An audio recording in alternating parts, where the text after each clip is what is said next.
Hello friends, welcome to Exam Way.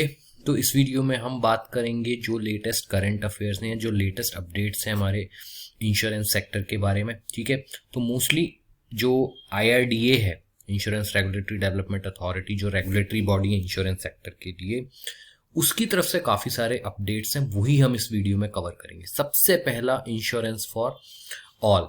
तो IRDA ने क्या करा? IRDA ने एक इंश्योरेंस फॉर ऑल 2047 का एक कैंपेन टाइप चलाया, या आप कह सकते हैं ये IRD का एक मिशन है कि 2047 तक, हम 1947 में आज़ाद हुए थे, 100 साल के बाद सबके पास, हर कोई हमारे देश में कवर होना चाहिए इंश्योरेंस से। ठीक है, so every citizen has an appropriate life, health and property insurance cover, की हर चीज इंश्योरेंस से कवर है। तो एक ये सेफ्टी नेट प्रोवाइड करता है। Every enterprise is supported by insurance solutions. तो जो कंपनीज हैं, जो इंडस्ट्रीज हैं, फैक्ट्रीज वगैरह हैं, उनके पास भी इंश्योरेंस होना चाहिए।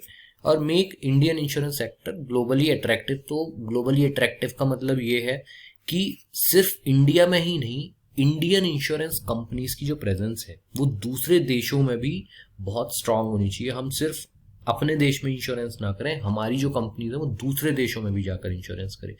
तो ये आपको 3 पॉइंट्स याद रखने की। जो इंश्योरेंस फॉर ऑल बाई 2047 का जो फंडा है, या जो मेन जो पॉइंट्स है वो क्या है। ठीक है, अब 3 pillars of entire insurance ecosystem as per IRDA क्या है? 3 पिलर्स क्या होंगे? अगर आपके पास ऑप्शंस होंगे, थोड़ी आपके पास लॉजिकल अंडरस्टैंडिंग होगी, तो आप इजीली इसका आंसर दे सकते हो। भाई, एक तो कस्टमर्स हो गए, सिंपल पॉलिसी होल्डर्स।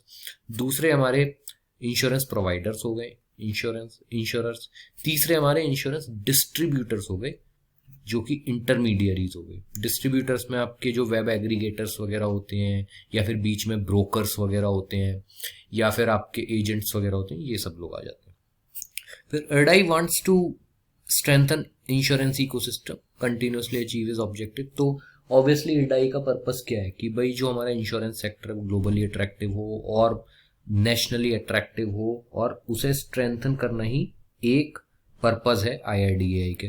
तो उसके लिए IRDA की मीटिंग्स होती रहती हैं, बहुत सारे प्रपोजल्स उसके पास आते हैं, तो उन पे विचार होते हैं, उन पे कुछ डिस्कशंस होते हैं। तो अभी नवंबर 2022 में बहुत ही इंपॉर्टेंट मीटिंग हुई थी, जिसपे कई सारे जो प्रपोजल्स थे वो IRDAI ने एक्सेप्ट कर लिए। ठीक है, तो ये प्रपोजल्स क्या थे? तो process for registration of Indian insurance companies, increase of tie up limits, regulatory sandbox, other forms of capital, listing of insurance companies, merger of Exide Insurance with HDFC Life Insurance, and registration of Shema General Insurance। तो ये कुछ current affairs और concepts पे based हैं, आपको याद रखने बहुत ही इंपॉर्टेंट है। इनमें से कुछ क्वेश्चंस तो आएंगे ही आएंगे, ये आप मानकर चलो। ठीक है, तो registration of Indian insurance companies में क्या है कि aim of the amendments to regulation for registration of Indian insurance companies की जो रजिस्ट्रेशन है, जो नई इंश्योरेंस कंपनीज आना चाहती है, नए ग्रुप्स आना चाहते हैं, नई कंपनीज इस सेक्टर में आना चाहती है,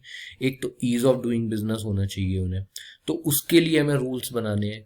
दूसरा, simplify the process setting up of an insurance company in India. तो इसका प्रोसेस थोड़ा सा सिंपल होना चाहिए, थोड़ा आसान होना चाहिए। तो उसके लिए क्या करा है IRDAI ने कि investment through special purpose vehicle has been made optional. अभी तक ये मैंडेटरी था, अब ऑप्शनल कर दिया फॉर प्राइवेट इक्विटी फंड्स, जो बाहर के जो फंड्स वगैरह होते हैं, कि अगर वो इन्वेस्ट करना चाहते हो तो उन्हें एक SPV अलग से नहीं बनाना पड़ेगा। अगर SPV आप अलग से बनाओगे, उसके लिए अलग से रेगुलेटरी प्रोसेस में जाओगे, टाइम लगेगा, पैसा लगेगा, एफर्ट्स लगेंगे। तो अब जो PE फंड्स है वो डायरेक्टली आकर इन्वेस्ट कर सकते हैं, तो फ्लेक्सिबल हुआ और ईजी हो गया। उसके बाद subsidiary companies are also allowed to be promoters of insurance companies. अब किसी कंपनी की जो सब्सिडरी कंपनी है, मेन ग्रुप नहीं, कोई सब्सिडरी कंपनी है, वो भी प्रमोटर की तरह प्रमोटर बन सकती है किसी भी इंश्योरेंस कंपनी की। Investment of up to 25% of the paid up capital by single investor, 50% of all investor collectively will now be treated as investor, and investments over and above that will be only considered as promoter। तो earlier जो threshold था वो 10% का था individual investors के लिए, और अब 25% वो कर दिए। ठीक है, तो अगर आप इस जो पॉइंट है एक दो बार पढ़ोगे तो आपको इसका मतलब समझ में आ जाएगा कि मैं क्या कहना चाह रहा हूँ, ठीक है। A new provision has been introduced to allow promoters to dilute their stake up to 26%। तो जो प्रमोटर्स हैं उनके शेयर्स 26% तक अब डाइल्यूट करने का आदेश दे दिया गया है, ठीक है। तो ये भी एक पॉइंट है। उसके बाद increase in tie up limits of for intermediaries. तो मैंने प्रीवियस वीडियो में बोला था कि जो इंटरमीडियरीज हैं जैसे बैंक्स वगैरह हैं, ये सब हुए कॉर्पोरेट एजेंट्स या मार्केटिंग फर्म्स, अभी तक क्या होता था कि भाई एक बैंक हुआ या कोई भी कॉर्पोरेट एजेंट हुआ वो 3 सेट ऑफ इंश्योरेंस से कर सकता था टाई अप। लेकिन अब क्या करा है कि अब 9 कर दिए। पहले 3 थे, जैसे 3 लाइफ, 3 जनरल, 3 हेल्थ, लेकिन अब 9 इंश्योरेंस कर दिए, 9 लाइफ, 9 हेल्थ और 9 आपके जनरल इंश्योरेंस। ऐसे ही जो इंश्योरेंस मार्केटिंग फर्म्स हैं उनको 6 कर दिए गए। पहले 2 थे और अब 6 कर दिए, 3 टाइम्स कर दिए। तो उससे क्या है कि कोई सपोज करो कोई बैंक है, वो अब 9 कंपनीज के प्रोडक्ट्स बेच सकता है, इंश्योरेंस कंपनीज के, पहले 3 के ही बेच सकता था, ठीक है। Regulatory sandbox. सैंडबॉक्स क्या होता है कि एक तरीके से आपका टेस्टिंग ग्राउंड होता है, ठीक है। तो इंश्योरेंस कंपनी कोई भी नया प्रोडक्ट वगैरह लेके आ रही है मार्केट में, तो उसे टेस्ट करने के लिए एक रेगुलेटरी सैंडबॉक्स के तौर पे लिमिटेड नंबर ऑफ यूजर्स के लिए वो एक्सपेरिमेंटेशन पीरियड अब बढ़ा दिया है 6 मंथ से अप टू 36 मंथ, मतलब 3 साल तक का कर दिया गया। तो एक्सपेरिमेंट कर सकती है। उससे क्या होगा कि एक्सपेरिमेंटेशन ज्यादा डेटा गैदर हो पाएगा, एक किसी भी इंश्योरेंस कंपनी को एक अच्छा कंफर्मेशन मिल पाएगा कि भाई प्रोडक्ट चलेगा या नहीं चलेगा, ठीक है।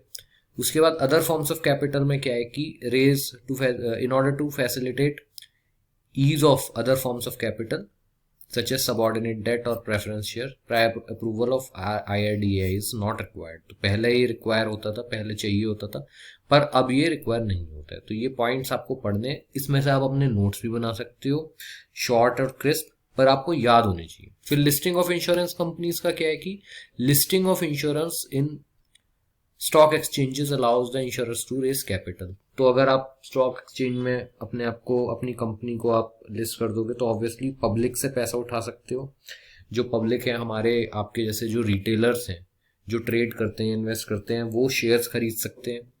और अगर आप आईपीओ लेके आते हो, इनिशियल पब्लिक ऑफरिंग, तो उसके थ्रू आप जो कंपनीज है वो पैसा उठा सकती हैं और अपना कैपिटल रेज कर सकती हैं, ठीक है। तो अभी भी हम देखें तो जीआईसी, री और आपका national insurance company of India, national insurance company, इनके जो शेयर्स हैं वो ट्रेड करते हैं पब्लिक इंश्योरेंस कंपनी में। प्राइवेट में तो सबके करते ही हैं, ठीक है।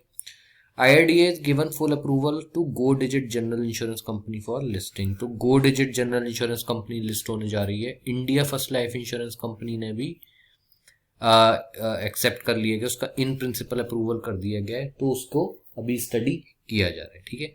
Merger of Exide life insurance company with HDFC life insurance company. तो ये आपको याद रखना है कि एक्साइड लाइफ इंश्योरेंस कंपनी किसके साथ मर्ज हो रही है, HDFC के साथ हो रही है। Registration of Shema general insurance company has been approved.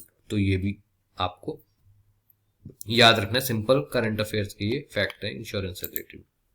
उसके बाद हम सोवरिन ग्रीन बॉन्ड्स के बारे में पढ़ेंगे। इंपॉर्टेंट इसलिए क्योंकि insurance companies are encourage to consider investing sovereign green bonds as per IRDA। तो सोवरिन ग्रीन बॉन्ड्स क्या है? सोवरिन ग्रीन से हमें पता लग रहा है कि कुछ तो ये क्लाइमेट से रिलेटेड चीज है, तो देखते हैं। तो government is propose to issue sovereign green bonds in the budget 2022 में। सोवरिन ग्रीन बॉन्ड्स को इश्यू करा था। सरकारी बॉन्ड्स होते हैं, गवर्नमेंट बॉन्ड्स होते हैं, जो कि क्लाइमेट चेंज या ग्लोबल वार्मिंग जो हो रही है, क्लाइमेट फ्रेंडली प्रोजेक्ट्स में इन्वेस्ट करेंगे। जो भी पैसा गवर्नमेंट को मिलेगा इन बॉन्ड्स को इशू करके, ठीक है, गवर्नमेंट इन बॉन्ड्स को इशू करेगी। बैंक्स या इंश्योरेंस कंपनीज, ये सब लोग या कॉर्पोरेट जो इन्वेस्टर्स हैं, वो लोग इन बॉन्ड्स को खरीदेंगे एक पर्टिकुलर रेट ऑफ इंटरेस्ट पे।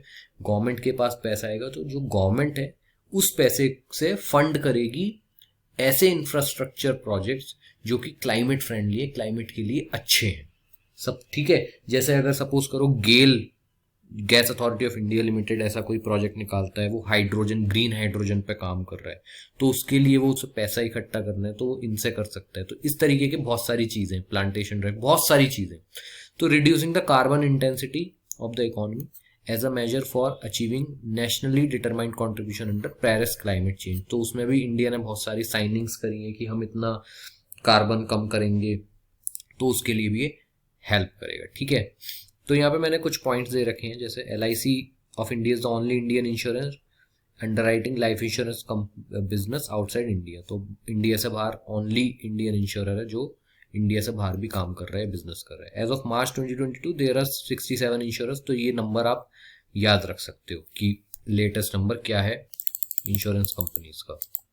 उसके बाद श्योरिटी बॉन्ड इंश्योरेंस, ये भी मैंने एक प्रीवियस वीडियो में कवर करा था ब्रीफ में, यहाँ पे मैं आपको ज़्यादा बता देता हूँ कि surety bond insurance Nitin Gadkari ji ने, जो कि हमारे road transport and highways minister है, उन्होंने लॉन्च किया था। ये पहला प्रोडक्ट लॉन्च हुआ है बजाज एलियंस के साथ, इंपॉर्टेंट है।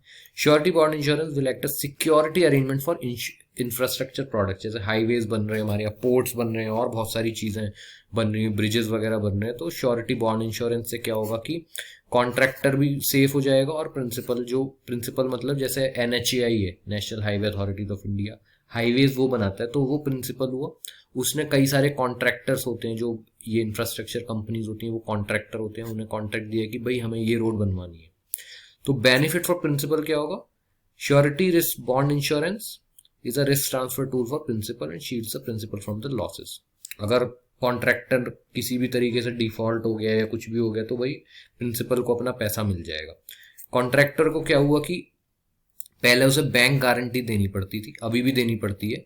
श्योरिटी बॉन्ड इंश्योरेंस के बाद वो बैंक गारंटी नहीं देनी पड़ेगी। अगर बैंक गारंटी नहीं देनी पड़ेगी उसका मतलब ये है कि कॉन्ट्रैक्टर के पास ज़्यादा पैसा होगा, ज़्यादा लेवरेज होगा अपना प्रोजेक्ट को पूरा करने के लिए, तो क्वालिटी काम भी होगा, जल्दी काम भी होगा। ठीक है, उसके बाद ये कुछ मैंने पॉइंट्स दे रखे थे, इन पॉइंट्स को आपको छोड़ना नहीं है, ये याद रखने हैं, क्योंकि इन पे सीधा सीधा करंट अफेयर्स का क्वेश्चन आ सकता है। ठीक है, उसके बाद ये माइक्रो इंश्योरेंस हमने पहले भी पढ़ा है। Micro insurance basically low income जो पीपल होते हैं, जो लोग हैं, उनके प्रोटेक्शन के लिए कई सारे ऐसे अफोर्डेबल प्रोडक्ट्स वगैरह निकाले गए हैं फाइनेंशियल लॉसेस से बचाने के लिए। ठीक है, the need of insurance, distribution is a very important factor in insurance value chain. तो डिस्ट्रीब्यूशन ही प्रॉब्लम होता है, माइक्रो इंश्योरेंस में वही प्रॉब्लम होता है, क्योंकि ये जो लोग होते हैं जो थोड़ा कम प्रिविलेज होते हैं, या तो सेमी लिटरेट होते हैं, या कम लिटरेट होते हैं, या लिटरेट नहीं होते हैं, उतने फाइनेंशियल रिसोर्सेज भी नहीं होते, गाँव में रहते हैं, या फिर इतने एक्सेसिबल नहीं होते हैं, तो डिस्ट्रीब्यूशन वहाँ तक पहुँचाना, उनको इंश्योरेंस देना करना ही सबसे बड़ा चैलेंज आ जाता है। ठीक है, अब टिकट साइज भी छोटा है, एब्सेंस ऑफ बिजनेस मॉडल, अभी प्रॉपर एक बिजनेस मॉडल भी नहीं बना हुआ है। ठीक है, जो इंटरमीडियरीज वगैरह हैं उनकी भी कैपेसिटी बिल्डिंग नहीं हुई है। तो ये जो माइक्रो इंश्योरेंस है govern by IRDAI micro insurance regulations 2015 में। ठीक है, माइक्रो इंश्योरेंस एजेंट सरकार ने बना दिए हैं कि भाई आप लोग करो इंटरमीडिएट्स, क्योंकि हर जगह इंश्योरेंस कंपनी नहीं जा सकती, तो वो एक NGO है जो किसी गाँव में काम कर रहा है। सेल्फ हेल्प ग्रुप है, माइक्रो फाइनेंस इंस्टीट्यूशंस गांव वगैरह में होते हैं, वो काम कर रहे हैं। तो ये सब माइक्रो इंश्योरेंस एजेंट बना दिए। ये आपको पता होने चाहिए कि कौन कौन as a micro insurance agent काम कर सकता है। तो मैक्सिमम अमाउंट 2 लाख का होता है, 6 लाख मैक्सिमम प्रीमियम होता है एनुअली, जो एक माइक्रो इंश्योरेंस में लिया जा सकता है। ठीक है, फिर ये डिफरेंट टाइप्स ऑफ इंश्योरेंस मैंने इसमें डाल दिए। ट्रेड क्रेडिट इंश्योरेंस है, टाइटल इंश्योरेंस है, जो कि जब आप प्रॉपर्टी वगैरह खरीदते हो तो उसको अगर प्रॉपर्टी प्रॉपर नहीं है टाइटल्स का, तो उससे आपको बचाता है, उसके लॉस से। ट्रेड क्रेडिट जो बिजनेस में जो क्रेडिट वगैरह पे जो बिजनेस चलाते हैं उनके लिए ये इंश्योरेंस बहुत यूजफुल होता है। फिर क्रॉस बॉर्डर री इंश्योरर्स क्या होते हैं, जिनका अपना कोई फिजिकल प्रेजेंस या फिजिकल ऑफिस नहीं होता, बट बिजनेस वो करते हैं री इंश्योरेंस का in tie up with some Indian insurers.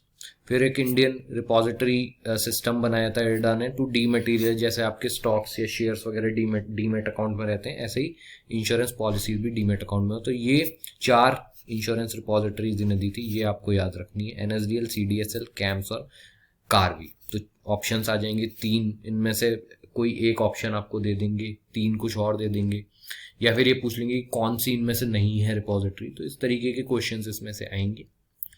तो ये हमने कवर कर दिया है मोटा मोटा जो करंट अफेयर्स या जो लेटेस्ट अपडेट्स हैं इंश्योरेंस अवेयरनेस से related. All the very best.